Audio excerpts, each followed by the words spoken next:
Sound Horeg heboh pakai lagu tipe X, respons bandnya bikin ngakak. Fenomena Sound Horeg kembali menjadi sorotan di media sosial, terutama setelah munculnya video dari grup musik tipe X yang secara kreatif menanggapi tren tersebut. Band bergenre ska yang telah mewarnai industri musik Indonesia sejak era 1990-an itu memperlihatkan reaksi mereka terhadap banyaknya lagu-lagu mereka yang digunakan dalam berbagai video cek sound para pelaku Sound Horeg. Unggahan tersebut menampilkan para personel tipe X dengan dandanan nyentrik, menirukan gaya para operator sound sistem jalanan yang tengah melakukan pengaturan suara di lokasi terbuka. Fenomena Sound Horeg memang bukan hal baru. Istilah ini merujuk pada praktik penggunaan sistem suara berdaya tinggi yang diarak atau dipertontonkan dalam acara terbuka. Kegiatan ini biasanya dilakukan dengan menyalakan musik remix keras, yang tujuannya untuk menunjukkan kekuatan sound system yang digunakan.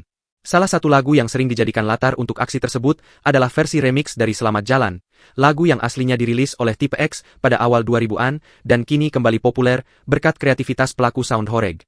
Salah satu sosok yang cukup dikenal dalam komunitas ini adalah Memet, yang populer dengan julukan uniknya dan kerap tampil dengan ekspresi khas serta ciri khas dalam demonstrasi sistem suara yang ia bawakan. Lagu-lagu remix yang digunakannya kemudian menjadi identitas tidak resmi bagi komunitas Sound Horeg itu sendiri. Meskipun banyak diputar tanpa izin resmi, tak sedikit musisi atau pencipta lagu yang menganggap fenomena ini sebagai bentuk apresiasi, meskipun tetap ada isu seputar hak cipta dan penghargaan terhadap karya intelektual.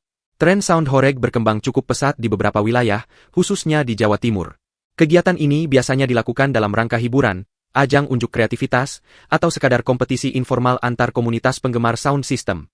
Di sisi lain, keberadaannya juga sering menimbulkan reaksi dari warga yang merasa terganggu oleh kerasnya suara yang diputar, apalagi jika dilakukan di daerah pemukiman yang padat penduduk. Kontroversi pun tak terhindarkan. Di satu sisi, kegiatan ini dianggap sebagai bagian dari kebebasan berekspresi dan kreativitas anak muda yang menuangkan minatnya dalam bidang teknologi audio. Di sisi lain, banyak pula yang menilainya sebagai aktivitas yang menyalahi norma kenyamanan umum, karena sering dilakukan tanpa koordinasi dengan warga sekitar atau pihak berwenang.